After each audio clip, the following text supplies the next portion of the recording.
from high school in 1959. Okay, I have a sense of humor, you gotta be careful. This is Jerry Barrett talking. Today's date is May 30, 1986. I'm interviewing Seth Rosen in his office at ALPA headquarters in Washington, D.C. Would you start by just giving a kind of a bio sketch about who you are and how you got here? Certainly. As stated, my name is Seth Rosen. I've been with ALPA for 15 years, since March of 1971. Prior to that, after graduation from law school, I went to work for the National Labor Relations Board in 1966 to 1971 in Washington. Was there in a variety of positions, from advisory to appellate litigation to field office work. I then went to work for ALPA, first in a field position as a line staff attorney, which became a contract administrator. After about a year and a half, I was promoted to the assistant director of the legal department, subsequently promoted to the manager of contract administration, part of the representation department, and then in November of 1984, I was promoted into my present position, director of representation at ALPA. The position involves control and direction of the research economic analysis function, organizing activities, collective bargaining at our 46 or so units, and enforcement, that is arbitration, system board work, FA enforcement, aeromedical cases, and general liaison with the President's Department, General Counsel in the Legal Department, and the other substantive departments within the association. Okay. That's the broad scope. Okay. So within that capacity, I would have an ongoing interest of any major negotiation. We are also the liaison out of this office with the National Mediation Board, and do a lot of interfacing with that agency and dealing with Railway Labor Act negotiations. Okay. Did I give it to you directly? Yes, very, very good. So Eastern would just be one of many. Yes. Within the office, do people specialize? I mean, is there an Eastern expert here? Or? What we do in terms of coverage of specific airlines, as I said, we have 46 active airlines right now, and what we normally do is assign a particular airline to a particular contract administrator out based in that geographic region. In the case of carriers like Delta and Piedmont, we have a person in Atlanta. For TWA and Pan Am, we have 3 people up in New York. For Eastern, we have an individual specifically assigned, who has been assigned to that property for over 15 years, John Loomis. And some people do single airline work, and others do multiples, because a single airline wouldn't generate enough work, and also would not be proper utilization of resources. We have 24 field contract administrators, people like John Loomis and other people around the system, who most of them are attorney qualified. All of them have generally the same job responsibilities: negotiations, arbitration, counseling, FAA work, and problem solving. In this case, we also have 2 other substantive functions that interface with our contract administrator position.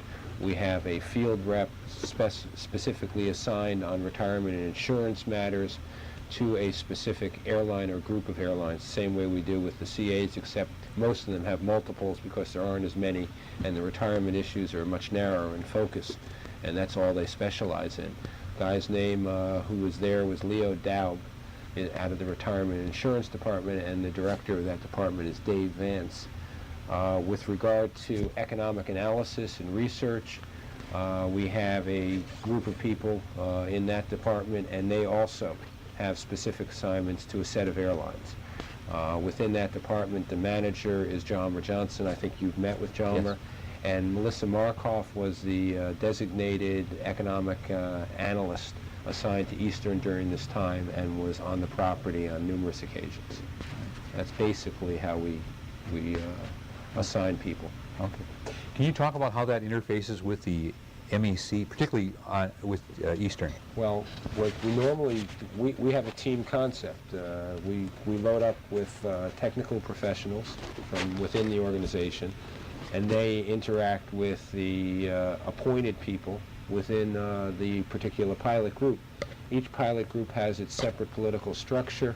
The Master Executive Council is one of its functions, and in Eastern it's a multiple council. It's got 9 different domiciles. They each have representatives. They have a very large Master Executive Council. That council elects or appoints. They actually elect, and then the person has to accept the negotiating committee. And that negotiating committee then interacts with our staff. Their main person is John Loomis, who's there all the time. And then as they need more specialized backing, they would either get it from our department, the Economic Analysis Department, the Retirement Department, and on occasion from the General Counsel's Office, which is another dimension of the association's resources, Cohen, Weiss, and Simon, and they were on the scene off and on during this period of time.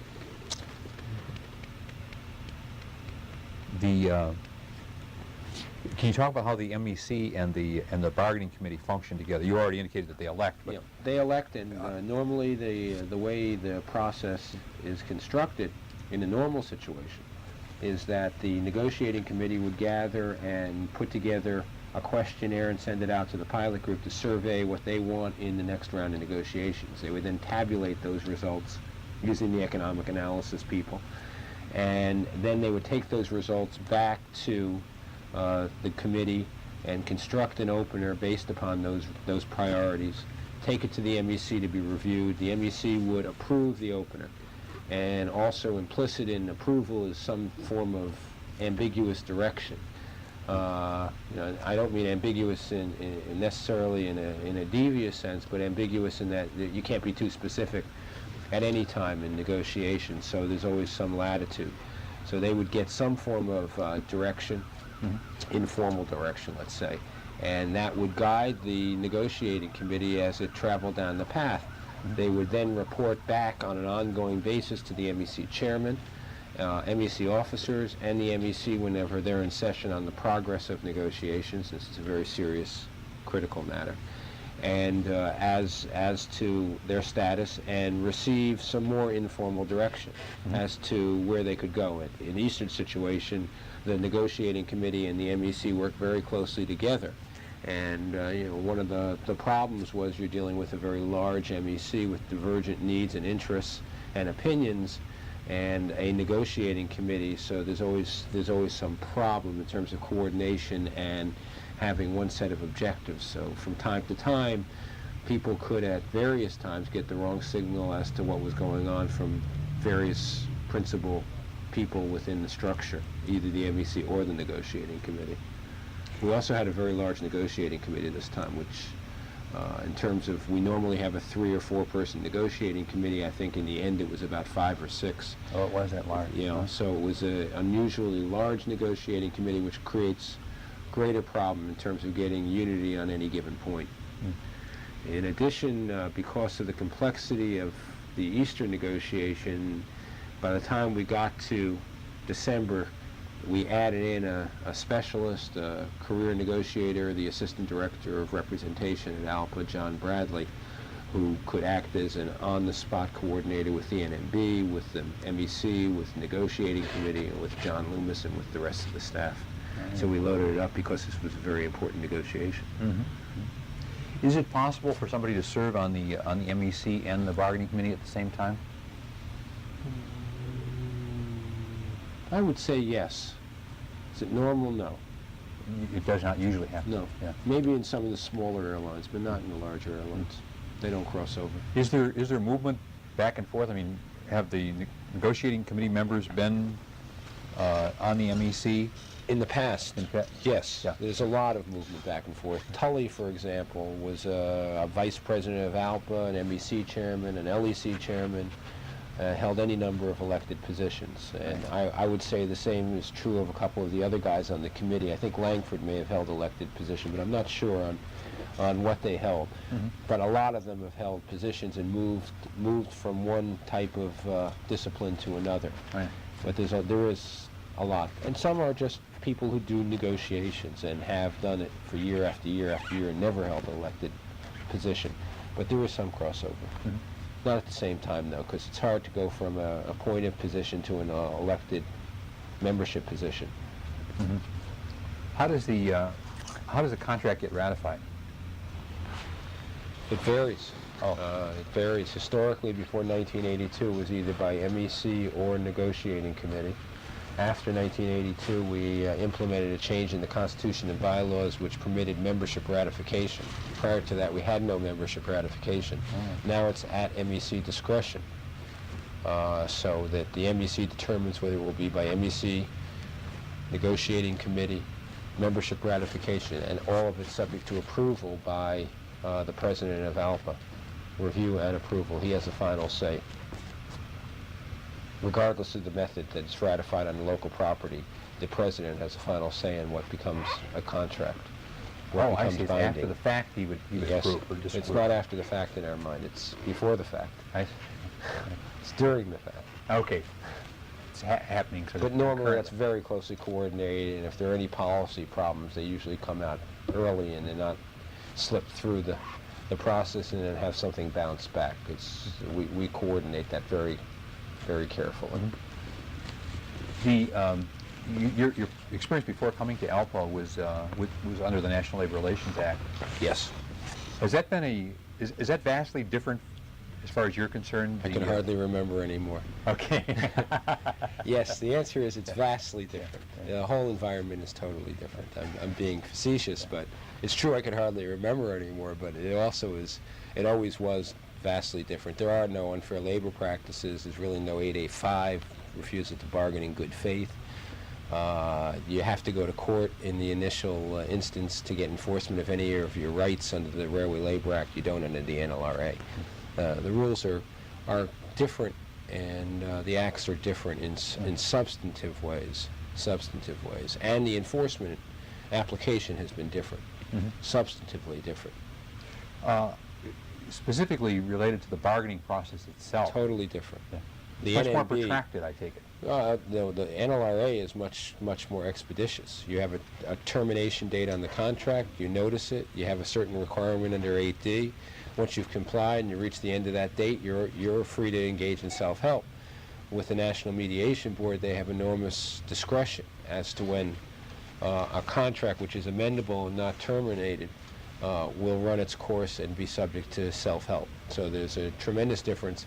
Plus that difference, which has grown up over 50 years, the NMB's expertise in this area of controlling and running negotiations, there is no counterpart with the NLRA at all. They do not get into negotiations. The FMCS does, which is a separate government agency, the Federal Mediation and Conciliation Service.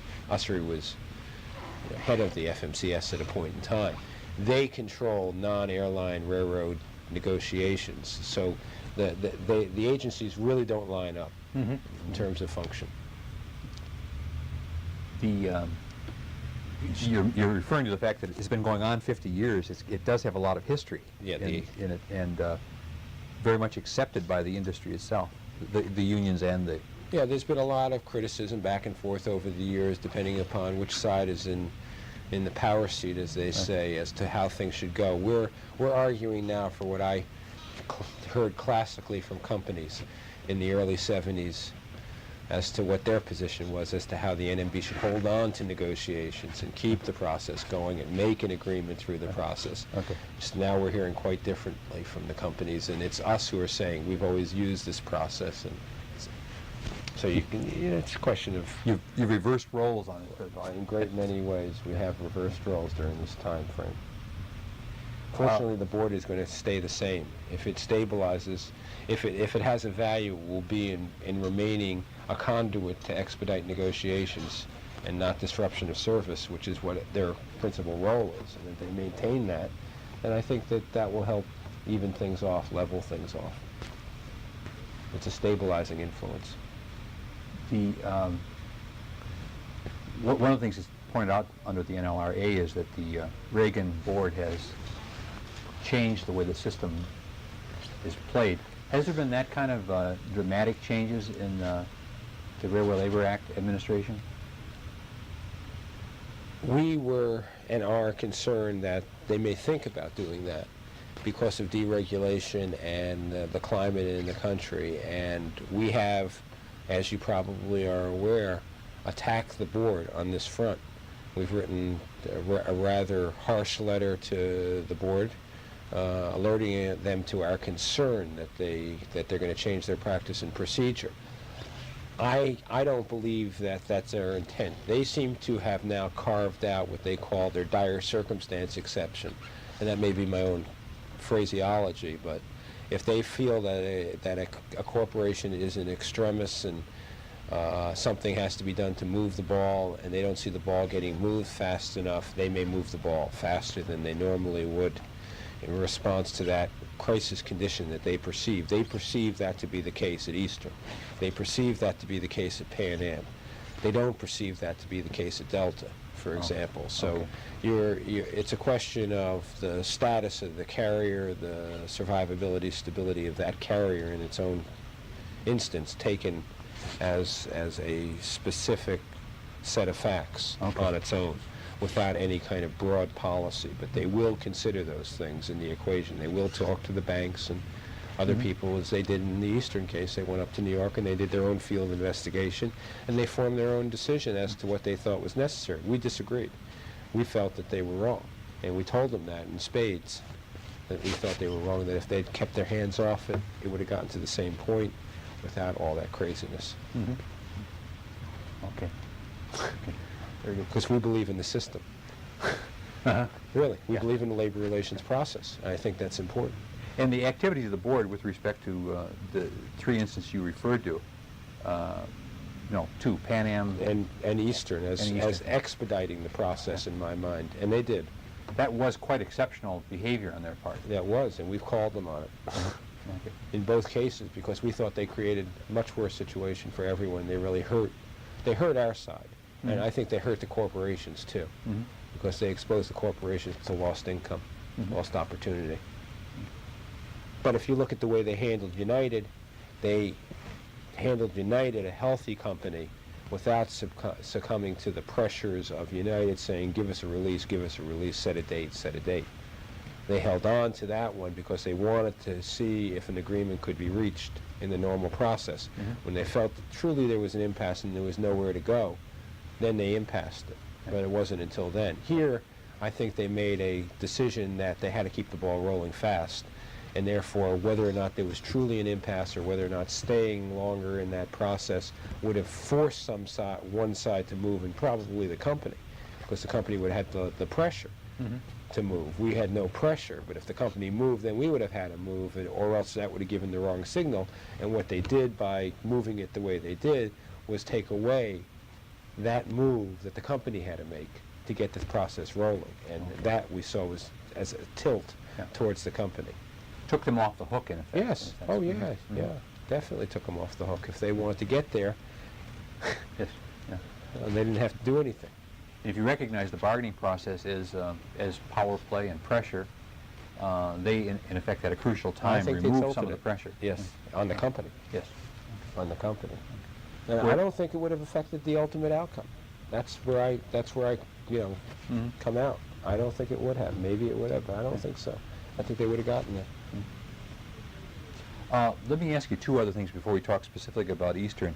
Can you talk a little bit about deregulation and then about the PATCO situation? PATCO certainly was a role model that people followed. I thought that was a pivotal point subsequent to deregulation coming into action. I thought that was the single most important event since post-deregulation, because it set the role of being able to replace a whole workforce, and it demonstrated, for everyone to see that there was no general sympathy nor support, even if there was unity within.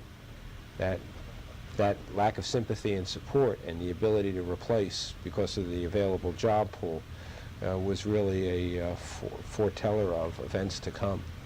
And I think that was the absolute nadir I think the nadir was probably Continental in terms of actual nadir for us, but in terms of general industry, what was happening from the administration standpoint, that was a critical event. And so, a lot of people decided to follow that role model. And then with Continental, they decided a combination of those roles, and they tried it at United, and they've tried it at other places, and they've had some success in busting unions. during this time frame. But deregulation has created tremendous instability within the employee groups and within the industry. And the fallout in terms of labor relations, I don't think was properly predicted. I don't think they cared, actually, the people who were writing the legislation. Even though they were told that it would create all this instability, I don't think they really cared that it would create all this instability. And it has created all that instability, just like people thought. And it's going on. And it's going to continue to go on. The record on the Hill is clear that they were warned about the labor relations concerns. Yeah. Go to the transcripts on the actual bill. And ALPA had good input into that in terms of testimony and position. Yeah. Borman has been quoted saying that that deregulation is, in the final analysis, anti-labor. Oh, it is. Terribly. That's why we were against it. We were out and out against it. The only people who were for it were United. And the United Pilot Group was for it because they were in a honeymoon with the company during that period of time, and I think they ran counter to everyone else, thinking they, the big guy in the block, would take advantage of the situation, and in a deregulated environment they could eat everyone up. Of course, they didn't foresee how well their management would be able to deal with it on a practical level. I think that was a miscalculation. They would make all the mistakes they made. But in fact, that's the way it shook down. We were decidedly against the Deregulation Act. In that your differences with it, or your disagreement with deregulation, was on the labor relations part primarily? In part, and the job protection part, the job security part, the instability part, and our concern that it would not enhance public safety, aviation safety, and that it would not have any significant benefit on the consumer. We probably have some papers around here on what was presented as our views at that time, I'm sure. Looking back on it now, I take it you're still convinced that the impact on labor relations had been terrible, very adverse, huh? Yeah. Terrible. Are there any pluses in it as far as labor? No. No. Okay. I can't see them. Okay. Yeah. Is there, in terms just of general public policy, do you come down on the side favoring it at all? Was it ultimately good for consumers? I don't think so. I think it may have some temporary savings, but I think we're talking pennies when you average it out. Maybe some discretionary travelers would not have been able to travel. But I think they should have opened up, competitive features without deregulating the industry. Certain things had to be loosened up. I mean, the ability to enter new markets and set prices is something that they could have done within the framework that they had. And by taking all that, I thought there should be some laissez-faire in there. There should be some free enterprise. And they were not within the rigidity of the system and the governmental controls providing that. But they could have opened those things up and made it much more competitive within the existing framework. Well, one of the things that has been said to me, even by some management people who've lived in the industry before and after deregulation, is that management had a good many careless, sloppy, lazy practices. Absolutely. Because there was no accountability in the sense of the They built up obsolete systems, I think, and large grand systems that weren't trim, and really they had a lot of waste in their systems as a result of this protected environment. They needed to be tested. I don't think they needed to have this to this extreme. And I don't think changing from the CAB to the DOT was a wise move at all. I don't think we've done anything to improve the product. In fact, everyone says the product is slower and worse now, and every bit as litigious in terms of proceedings and procedures now than it was before. So what have we done? We eliminated the CAB, which was expert on one area of commerce, and created another within a domain of a cabinet level agency instead of an independent regulatory agency. So I don't think we've enhanced our position there either. Nope.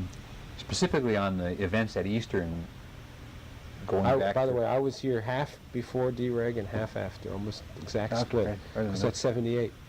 So I've been working here for exactly midpoint So I had the good period at the end of regulation too. Has it made your job a lot more Lot exciting harder. and interesting? Harder. More complex, yes, very challenging. Yeah. Have to learn all sorts about corporate takeovers and SEC filings, all the different technical problems that we're now dealing with. That just did not exist before, really. Not really. And we weren't really involved in strategic level decisions within managements and involved in takeovers and things like that. That was, or ESOPs and other kinds of varieties. They weren't there. Just no need for that Yeah. kind of thing in the past. Nope.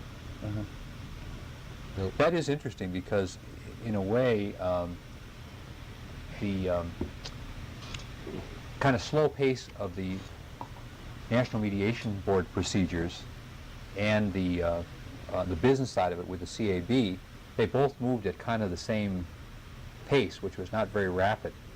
And so business changes were long anticipated before they occurred. And on the labor relations side, I suppose they moved at about the same pace.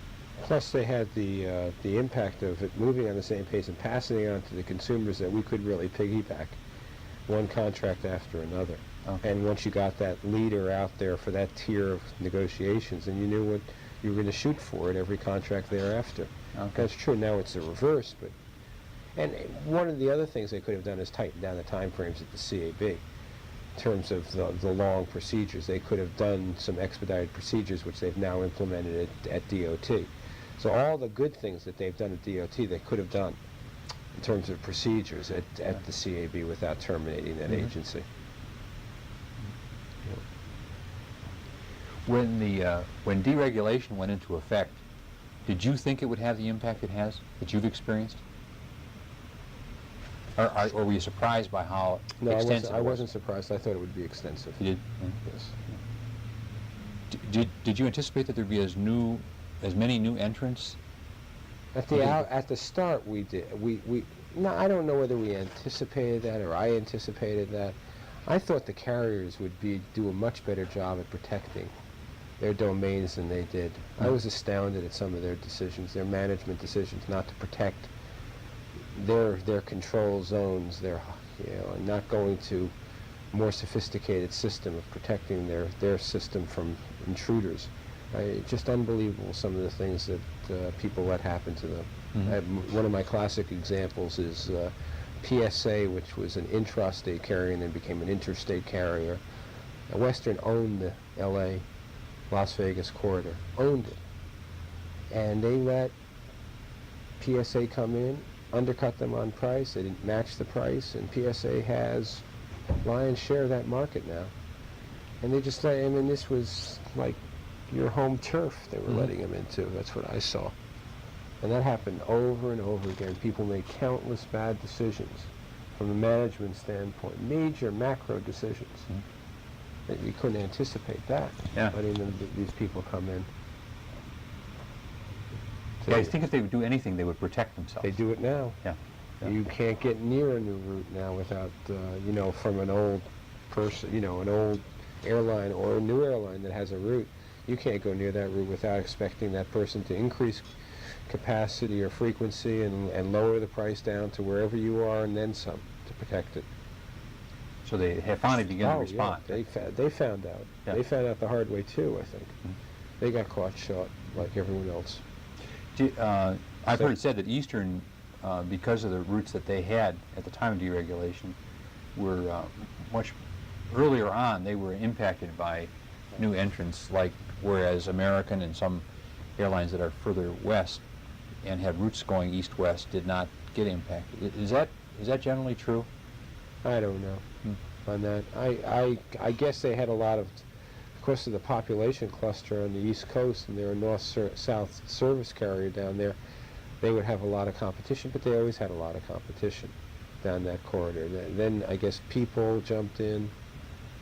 That wasn't until '81. That's 3 years later. New York Air didn't do anything to them. They came in '82. I don't think that's Air Florida came in, but they didn't protect their territory. I think that's an overstatement from their side. Okay.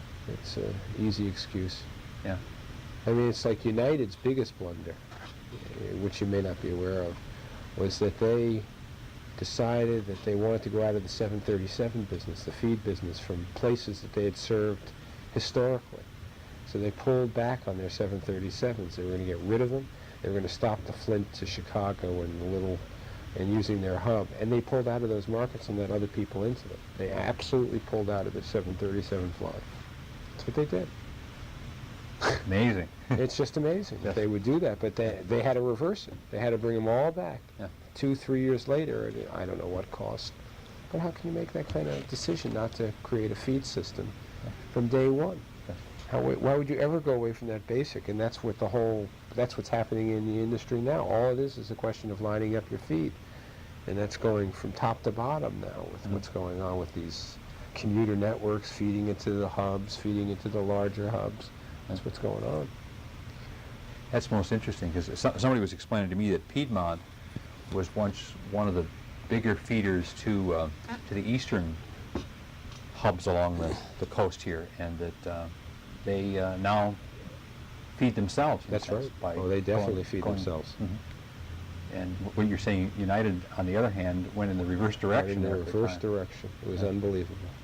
Yeah. And they had the traffic generation into their hubs. Yeah. They just... Not smart. Not smart. Not smart. They've made a lot of unsmart moves.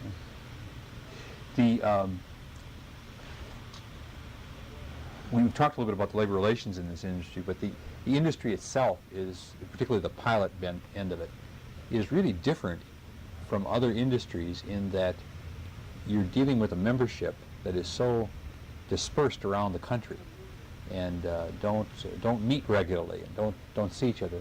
Is that a big problem, do you think? Yeah, I mean, it's a definite contrasting problem. that with the machinists union, for instance. Yeah, we have our people who we have a lot of commuters, whatever it is, 30%. I don't know what number it is. John might know what percent of our people commute.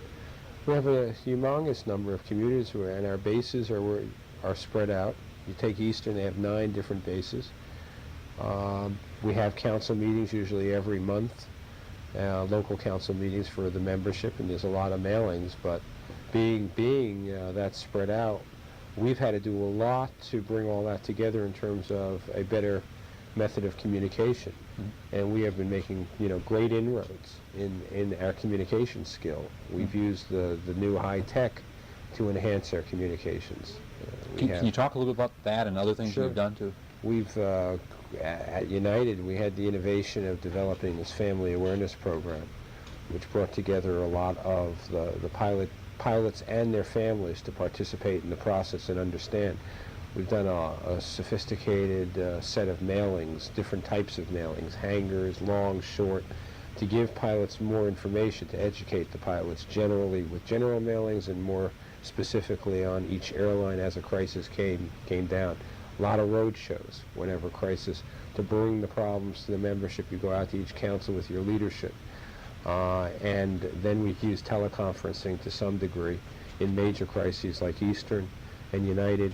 We had hookups around the country so that pilots could congregate at a given point and get the same message, and that's a great unifying force, So that high-tech approach, and it has been copied by a lot of unions. The AFL-CIO right now is using teleconferencing around the country to bring people up to date on a cross-section of unions at major cities. I think they have one scheduled for June 14th, 20-city teleconference on the changing environment. Mm-hmm. So it's we're definitely into high tech. We have a computer billboard that we've set up that anyone can get into through his own little computer terminal and hook into and get messages that are all put on a what we call, it's not a billboard, it's something else. I don't know what the tech word is for it. And that's been a tool that enhances dissemination of information. The ELPA headquarters runs that? The latter thing, the bulletin board? Uh-huh. I've not heard about that. That's very interesting. The pilots themselves, the few that I've talked to, they're really they're kind of high-tech junkies in a sense. There's They a lot really- of that. They're really There's- into that. well, you know, the technology they deal with Yeah. in their environment in the cockpit is, as the airplanes change generation, they become even more sophisticated. They're all computer-based now. So these guys are all into the electronic end. And that has a certain appeal to them, so that's how you're going to get to them. That's how you're going to get to them. And you combine that with the fact that they are spread around the country, it does make good sense. Yeah. Somebody gave me a telephone number of an 800 number in New York. No, I guess it wasn't actually an 800 number. I guess I had to call long distance to get it in New York, which a ALPA member spent 10 minutes sort of explaining issues following the sale of Eastern, and discussing a lot of things that went on within the MEC and so forth.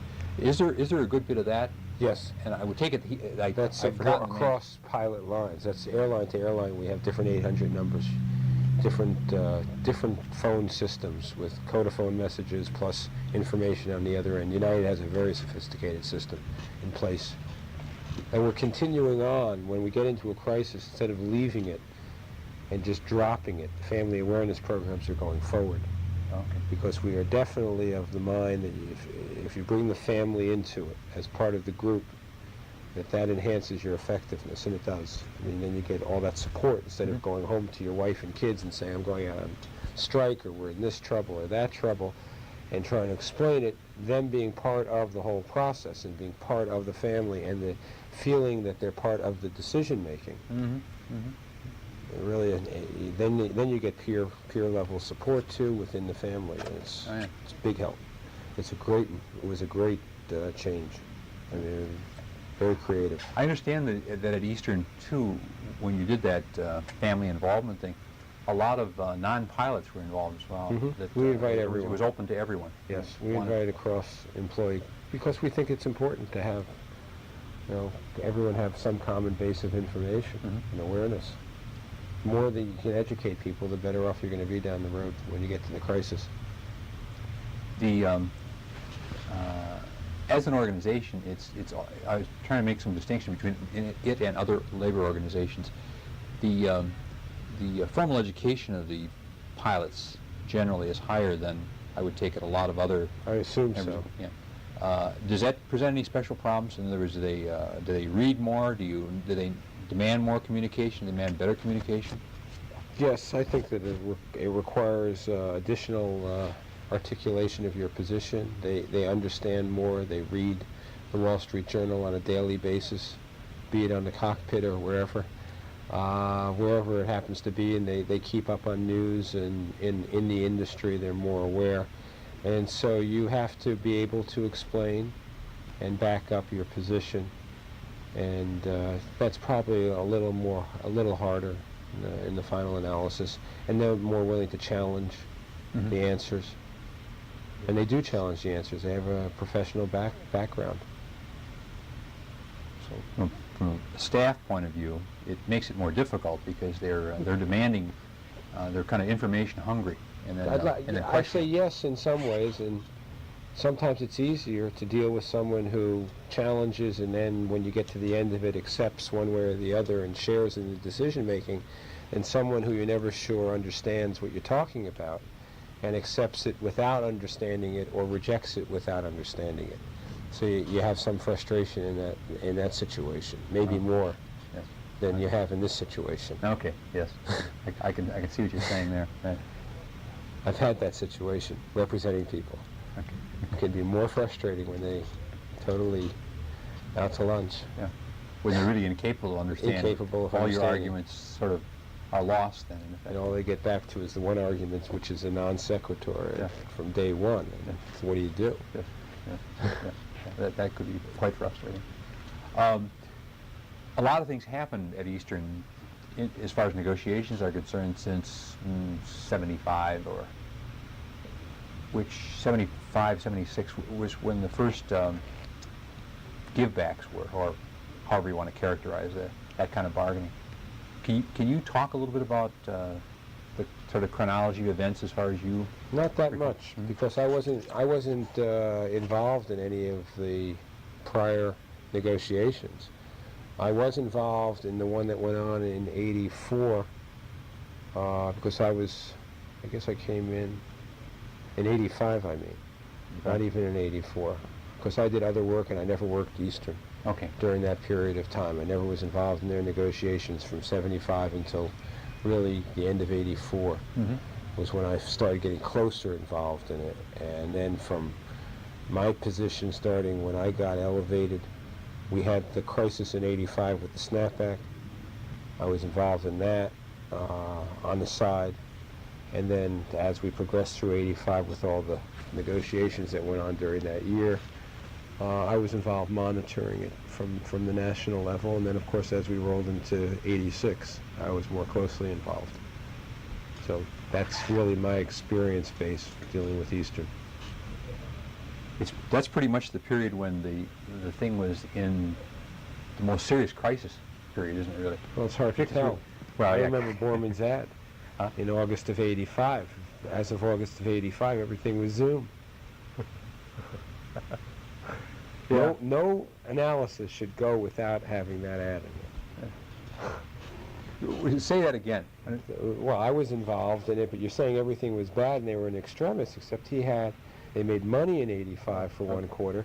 He came out with that big ad campaign, Zoom, we're taking off, new high adventure, everything's terrific, roses. Don't you remember that ad? Yes, I do. You ought to look at the ad. Yeah. Yes, that was a false side. He was not reading the tea leaves too well at that point. Yeah. Unfortunately, he was way ahead of it. Yeah. I thought that was a disgrace, that ad. Almost as if really he was too anxious to predict success. And there wasn't much. All it did was serve his own ego. Yeah. That's the way I looked at that ad. I said, I can't believe it. That is an interesting point. Because I remember seeing the ad at the time. It was You're kidding. That ad's going to be old news or... Yeah. I don't remember. I think it came out last summer. So they had this false euphoria last summer. And they weren't really looking at the marketplace because they didn't analyze what was going to happen after Labor Day. And they cut a deal with the IM, they cut a deal with the flight attendants, and they didn't make a deal with us. They wanted to go off to DC-10s, and the thing got screwed up. They should have made a deal with us during that point. And then they would have had 3 deals at 20-some-odd% more than they have right now with 2 of those groups. And they went out and renegotiated and sweetened the deal with the IAM. So it's hard to say that they were in dire circumstance when the carrier's negotiating contracts like that. Then they misread it. The fault lies there. Yeah. The fault lies there. Yeah. Some pretty bad calculations. Terrible calculation. And I'm a little bitter about that because I think they really messed it up. I really do. I think they should have closed their deals in March when they were in dire circumstance and they got the pilots to back away. That was the period they should have made their deals, their long-term deals, and they missed it. And then they made bad deals. And then everyone had to suffer the consequences for their mistakes. And by bad deals, you mean they settled much too high? The deals were too rich. Yeah, yes. Why do you think that happened? Why didn't they reach settlement that spring? Same reason they had an ad like Zoom. They misread it. I mean, just because you see a little period in which things are going okay, if I had a 2-year period, I might be thinking that way. But not 3 months and if one return. That's nothing. I mean, really, from an economic standpoint, that's nothing. They knew what the bank loans were. They knew what was going to come due the next March. And that's particularly true since deregulation, where the industry has become so much more volatile, that 3 months don't really predict very much. Not at all. 3 months don't predict anything at this point. Generally speaking, are the pilots? Are you fairly much reflecting what the pilots feel about that? I don't know. That's hard to know. Huh? I have never gone to their MEC meeting. I have never gone to any council meeting, so I can't really. Okay. I think they're there's a great sense of frustration with management. I think part of it was this topsy-turvy turnaround situation. Here you are out here this way, and then the next day you're like this way. And it's just a continuation of all these false promises that we've heard over the years. Things are going to be rosy. And that's a repeating theme since 1975 or 76. All we have to do is this, and we'll get through, and then things will be rosy. And here they are making a rosy, what I consider to be a pretty rosy contract in this environment. And I thought they should have been really zeroing in on what they needed to survive in this environment and protect themselves. So I think there's probably a lot of frustration, but I can't really speak for what the Eastern pilots feel. The negotiations that took place in December of last year and then on into January, I believe it was in January they actually met here, brought in Washington for a period. I'm told that they were like that close to an agreement at around Super Bowl Sunday. Yes, that's true. I left here on Friday night, and they were here in my office. I guess it was, let's see what day it was. I suspect it was the 16th for some reason. Nope.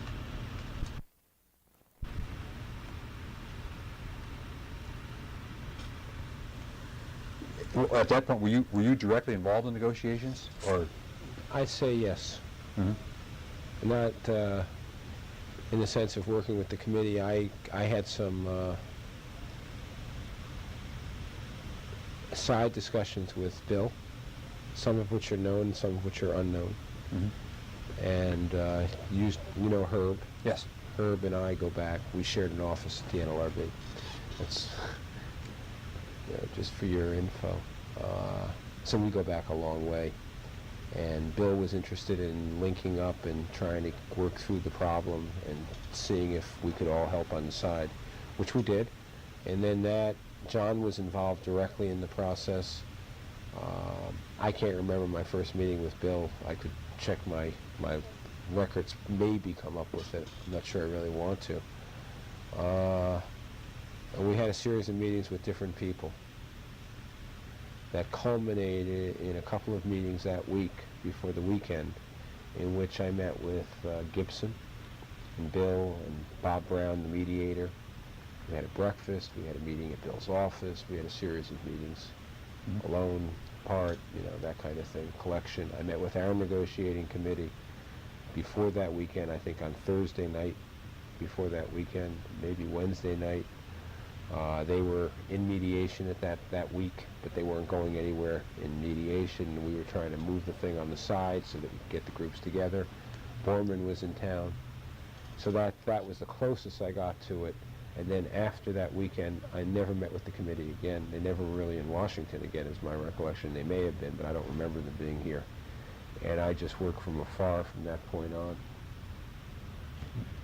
Coordinator John was there, and you've talked to John. John was there, Bradley, the whole time. So I don't know what you got out of John in terms of information, but he was the one from the national side of it who was most closely involved on a day-to-day basis with the negotiating committee. Had I been there, it would have been different. I'm sure that's true. Only in one sense, I would have gotten the written work done. Would you say the written work done? Yeah. I don't like leaving things, and they have a style at Eastern of not finishing, which I think is terrible. From a negotiator standpoint, it's very imperfect. They should finish. Well, it's particularly true, it seems to me, your point, when you're dealing with a contract that is as complicated as an Alpine with all agreement. Those letters and everything that keep going on and on. Who knows what's in effect and what isn't. Got to read 3 letters and 4 sections in order to figure out what the answer is to a given question. Once you get into that, there's ambiguities. So who needs that? And as I understand it, that weekend they negotiated till early in the morning. Everyone was exhausted, and with a little more, maybe come back tomorrow and finish up, they could have had an agreement possibly. Yes. We were before the interruption. We were just talking about the failure to get a settlement. Well, they were meeting here in Washington in January of this year, and you were making the comment that part of the problem was getting it down in writing, not leaving it ambiguous and So subject to. I was saying that had I been, I was being humorous, that had I been involved, I would have been sure to finish with the paperwork. That might have been able to help it. But part of the biggest stumbling block at that particular point in time was parity. Was a Me Too off the IM. I believe that well, I'm not even sure. Had there been a Me Too on the table at the time, and I'm told it really was there, but it was never there, that they could have taken that back to the MEC and maybe gotten it through, but it's hard to really predict. John probably feels, and he would know best, that even whatever they brought back, they would have second-guessed at the MEC, and they would have been unable to make a decision. It was that there was indecisiveness at that point. There were too many divergent interests being represented. The Me Too was, to me at that point, was a sine qua non. And I think the committee was there.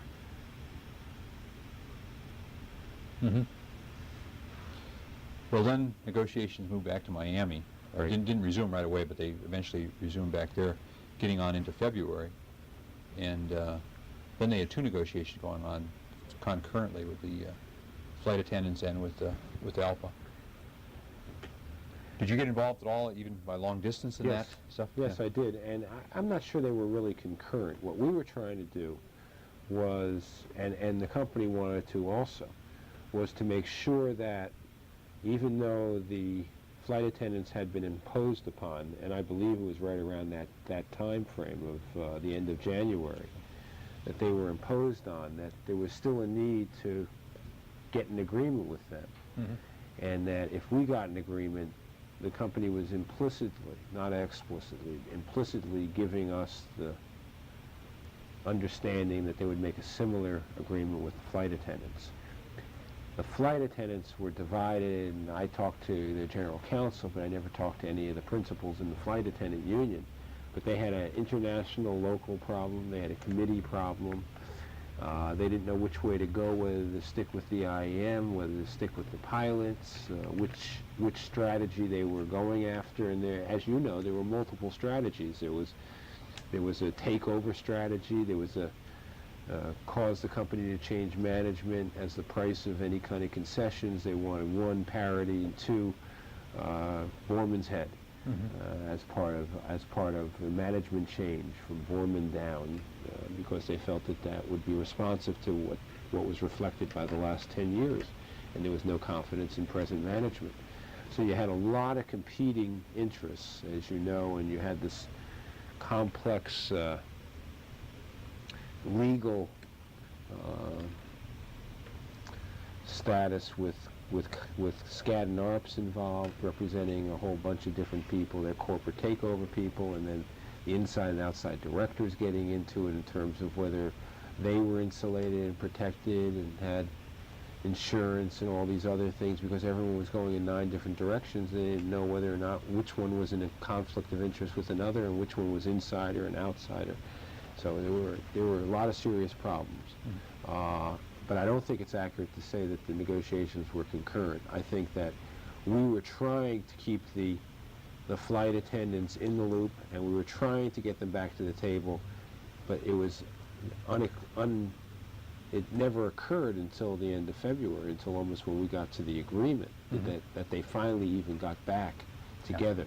Because they were hiding behind this false March 1, we're going to reconsider what we didn't do on January 26th or 28th when it got imposed on them. They were doing that kind of motion. So it was basically the pilot's show at that point. And the IM was sitting there saying the pilots would blink.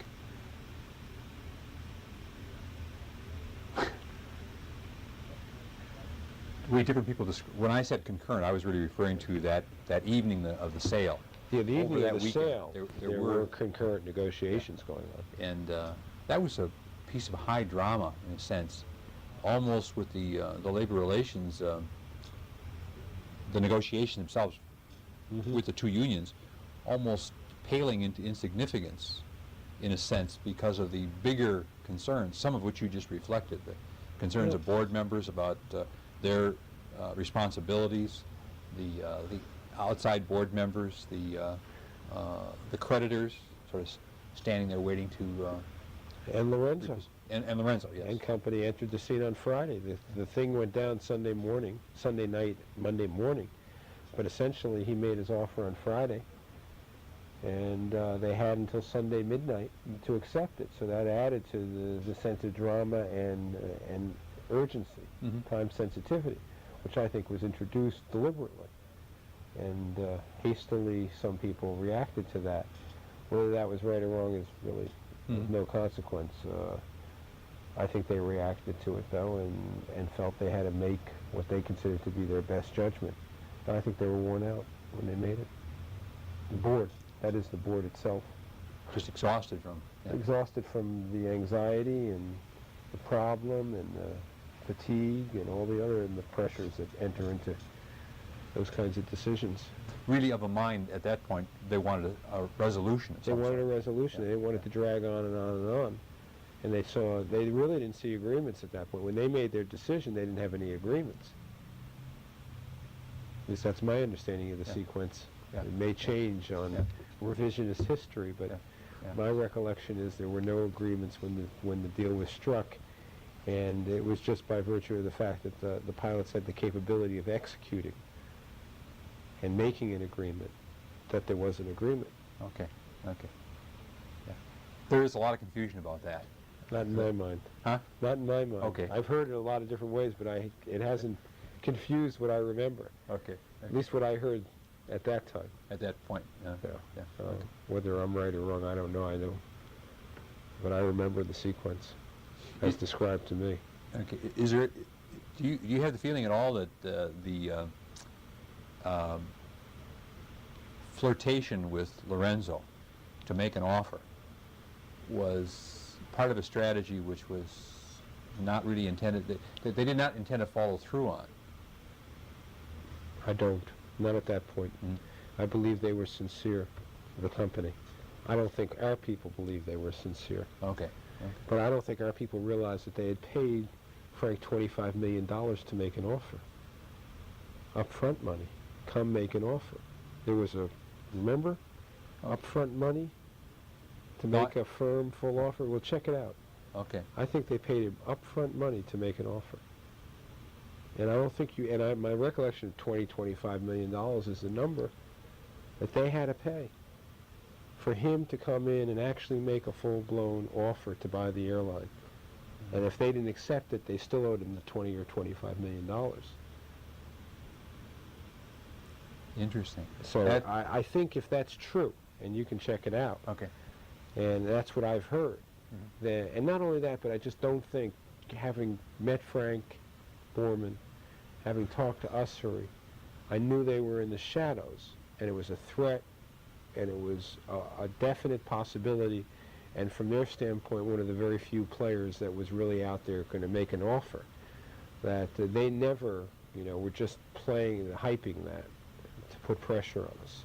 Okay. That was real. In my mind, it was real. I didn't want to consider it. I wanted to consider that everyone would fall in line rather than deal with that, but it was a real problem. And as it got closer, I know Bill's inferences were more direct.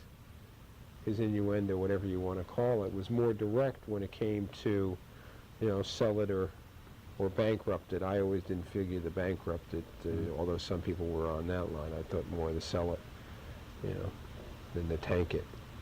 Fix it, sell it, or tank it. Yeah, those were the three options that I kept hearing. The three options I kept hearing too. Yeah. And the sell it was only Frank, who was the buyer, at least the only seller during that period that I kept hearing the same name. I mean, a lot of people talked, but there was no real prospects out there. Okay. Yeah. I think there was a fee up front. Just given the pressure that was going on over that weekend, though, it's easy to imagine that the pilots, the MEC itself, the people sitting around the table there and the bargaining committee too, they would not believe it. They would not believe that the thing was really going to be sold, that it really would be bankrupt. and I suppose they thought they had chance to bargain Mm-hmm. to an agreement, Yep. and it was a matter Or of at least who get was the going to blink IAM. first. Yeah, who was going to blink first, or where was the IAM? Mhm.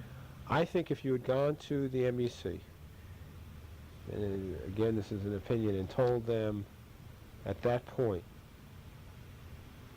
that unless you made a contract, we would sell it to Frank, that they still would not have believed it. They really would not have. Yeah. Some of them would not have believed it. Mhm. Enough of them. Not all of them. Okay. A lot of them would have believed it, Yeah. but not all of them, and maybe not a majority. And I think that's true both of the MEC and the committee. Do you think generally the pilots themselves saw Frank at that point, Lorenzo at that point, as being as much of an Threat? ogre as he has been depicted? Definitely. Okay. That Definitely. the purchase by him would not be good Yeah, news. but part of the problem with the credibility is he had been lots of places, and this threat of Frank had brought down the house at TWA, brought down the house at Frontier, and wherever he went, it was becoming all you have to do is say Frank's here ready to make a deal, and you cave and you give concessions. Okay. Okay. So you have that sense, and that it was clear he was out trying to buy something because everyone was hearing he was talking to Western, he was talking to Eastern, he was talking to Pan Am, he was talking to Midway, he was talking to Ozark, he was talking to everyone. Okay. So there was the credibility, was shaky because of all that. Is this a ploy? Isn't this a ploy? Is it real? I mean, they'll tell us Yeah. it's either this or that, but really is it this or that? It's almost as if substitute the word wolf for Frank. Wolf had been called too many times. From the pilot's perception, Mhm. they were saying, Mhm. we're not going to be drawn Not into Steve that. Wolf. We're not going to be panicked by that. Huh? Not Steve Wolf. Interesting. Yeah. No, it is. But that's human psychology. What about the machinist being drawn in at the last minute? Was there a feeling at all that at the last minute Charlie Bryant would come to the party, as people were saying? No, not from the experts. I don't think so. I don't think there was a feeling of the people who you would rely on most strongly that he would join in. Mm. I think they felt, and I've talked to some of them, without names and anything, but I talked to some of them. And the analysis, the general analysis of a few was they thought the pilots would blink and in the end cave. The flight attendants would be where they are, that based on having 75% of the cost down to the level that the banks needed, that they would get by that date and pay off whatever they had to pay off short term to, the people who were not going to stand for it on the defaults and things. They might have to make some adjustments. But essentially, if the airline could get themselves 3/4 of the way there, rather than either risk bankruptcy or sell, Okay. they would think that that's enough of a fix-it for now, and then just work on the IAM problem separately, through whatever means. And that was basically, I think a good view of where it was. Okay. So that analysis really suggests that the pilots were the key to it. In Making terms- an agreement with the pilots yeah. would have done it. I would have made an agreement, but that's Yeah. me.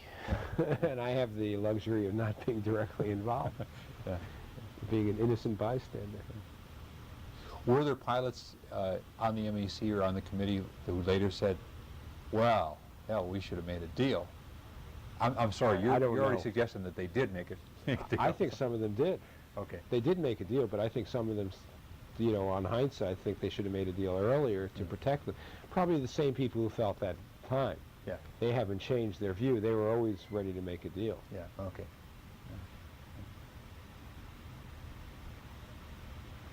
A lot of this is it's interesting to try to speculate about it, and the problem is it's almost like trying to retrace the Watergate hearings. What did you know at what time? And What did you know and when did you know it? yes, and and things were moving just so rapidly then, you know, and when that happens, there's a good bit of misinformation as well, you know, within the system. It makes it quite difficult. Very difficult to piece it together. Yeah. Do you have any impression about Bryant and the role that he plays? How do you have an impression about him at all? I have no impression about him personally. I don't know him. In terms of his general, what you read in the press, you know, I have an impression that he's out leading his people and trying to do the best he can for them to protect their job rights and wages and working conditions. And I happen to think that he may have a distorted view of the real world as to what were the common objectives and goals. He got himself really in the best position by getting an agreement, and he was willing to sit in the bird's nest and watch. But now, you know, I think the situation has changed, and while he may be there preserving something for a while, it's just for a while. And just like, unfortunately, what happened at Continental and the IM, they got really murdered, and they could face the same kind of. And Frank's dealt with strong-willed people before. Yeah. Dorinda is certainly every bit as strong-willed as Charlie Bryant. Is that fairly typical of other airlines, that the machinists and the pilots don't see eye to eye? Or does it vary a lot? I'd say it varies some, but generally they do their thing, independent and sometimes in conflict with us. They have a different set of priorities than we do, and that makes a major difference. They're coming from a different set of values, different set of priorities, and I think that you see reflected. They're interested in maintaining as much control over the hourly rate and protecting the contract, and they want dollar for dollar quid pro quos, and that's it. You know, that's their standard line without regard to the consequences. If Frontier goes down the tubes and they lose a certain amount of jobs, they feel they can, because their jobs are much more fungible, get people jobs, comparable wages, as long as they keep the industry wage rate up. But if they start letting that get pierced and undermined, then it becomes a much more fragile proposition. Pilots are not fungible jobs. And so when you fall from being a 747 captain and lose your job, you fall a long, long way. A long, long way. You fall to the bottom. And that's not the case with an experienced licensed mechanic. He doesn't fall to the bottom. He gets a job as a licensed experienced mechanic making $14 an hour. Pilot doesn't get that. And there's an enormous difference in terms of values. And the pilots are just much more tied to the corporate future than the IAM is. And I don't agree with their strategy, but that's neither here nor there. Again, I mean, I see their numbers are gone from 1 million to 500,000 active members in the last whatever years, and I think that's reflective of a lot of unions around the country that have had this traditional mindset. But it certainly is suggestive of a basic incompatibility of the two organizations. We try to where work one together. is so wed to the wed to a specific employer in a sense. And the other. And I'm not sure our view I know our view is not totally right. We need to control more the wage rate and things like that as well. And we're trying to do a much better job of overall stabilization. Because if we can put some stability back in the equation, then we're not at risk as much each time. And that takes a lot of internal action. We try and cooperate and work, but it is very difficult. We can't get agreement on a lot of things, unfortunately. You know, and we're back and forth at each other over who crosses whose picket line now and who's doing what to whom. So it's right now it's you know, we're pleasant and can communicate, but there's no real support either way at this point that I can see. Bryant and Callahan both play a unique role in that they're on the board of directors, Southside directors, and also union officials. You see that as a compatible thing, that a person really can do? It depends upon the individual. Huh? It really does. What the larger question is whether or not being on the board is a good role for union leadership in the first instance. Whether it's a Boggs or Arthur, what's his name from CBS? Yeah, I can't say it either now. Who in effect really is ELPA's guy? Yeah, the who's guys. Alpa's guy? Yes. Arthur Taylor. Whomever it is, we have a guy. We have five boards that we have participation. One of them is a line pilot. It could be the elected rep. But he's an old rep. He does an excellent job, but it's a matter of individual ability there and respect by the corporate people. We have Jack Curtis, who's a lawyer, ESOPer, put together the PSA ESOP. He sits on the board. I think he's of minimal significance. We had our guys on Eastern.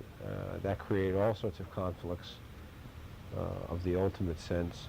We had a guy on Pan Am who was the coalition representative. He was a pilot the first time they rotated. He was the MEC chairman, and then he left office and just became the board rep. And at Republic, we were unable to fill the slot because it was one slot and the unions couldn't agree. Nor did they think it was significant at all. I can tell you that. They thought it was just bullshit. They thought they'd just, the executive committee would cut them out, and decisions would be made, and then they'd be brought to them. I think there's a role there. I think it's not that valuable, but it's a role. It's information, and again, shaping decision making and making people aware of the problems when they don't understand the ramifications on people. There's another side to that those people aren't supposed to worry about the ramifications. They're supposed to make, in the purest sense, the business decision, and the consequences flow from there. I mean, there's two schools of thought on that. I think it's a good role. I don't really think it makes a difference whether it's a line pilot, a consultant, or the pilot leader who's in there. I really don't attach a great deal of significance to who's in the seat. So I think he can function. I had not realized that there were other airlines that had We have five now. five and 12. Four plus one that has never been can't filled agree. in the IAM and Yeah. AFA. In this case, we suggested an option that was acceptable to AFA, not acceptable to the IAM. The IAM suggested an option which was acceptable to us, but not acceptable to AFA. Okay. And that's where we ended up. So it's vacant. It's vacant. 2 years. 2 years. So it's not a real burning issue then, apparently. Oh, They can let it go that long. No, Yeah. not at all. Yeah. Just one final thing, because I realize I've taken up a lot of your time. When the Patco thing happened, can you talk at all about the relationship of ELPA and the Patco people when that event went down? We never indicated that we would support their action. We advised them against engaging in a strike. And J.J., who was then president, J.J. O'Donnell, had a working relationship with Poli going into it. He tried through, I think Drew Lewis was then in office, and he tried within the first 48 or 72 hours and had the ability to act as a conduit and make that thing go away. But Poli was not interested. There was never any chance of getting the pilot support across the system, which is what they needed. No chance at all. No chance at all. There was never that much love lost between the two groups, really, in terms of environment that they work in. They work together, but still they're in, the air traffic control. One of the air traffic controllers' jobs is to police and monitor pilot compliance with FARs. So there's always that Some tension. part of the tension.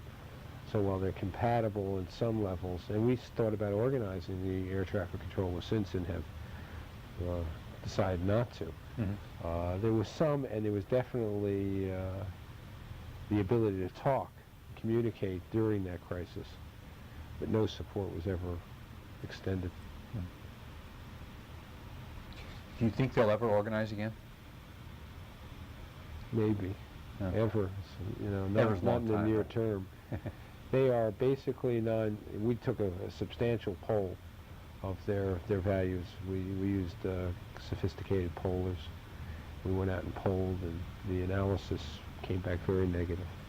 Alpha was at the top of the list of people who could organize them, and at that it was a 50-50 proposition with an enormous financial undertaking. You're talking about at least $2 or $3 million just to get in the ball game, to really get out and build an apparatus. You're talking 15,000 person units spread around the country at remote places.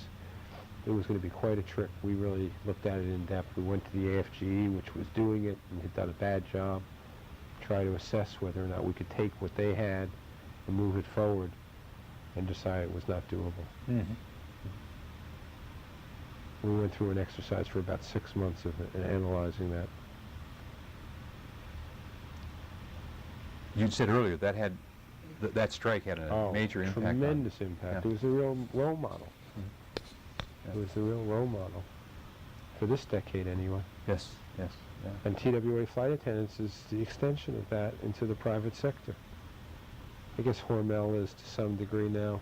Phelps Dodge has gone the full route. Greyhound's going the full route in another direction. All those were bad decisions on the part of the unions, I think, in the final analysis. Yep. And that's the way it's going to play out, unfortunately.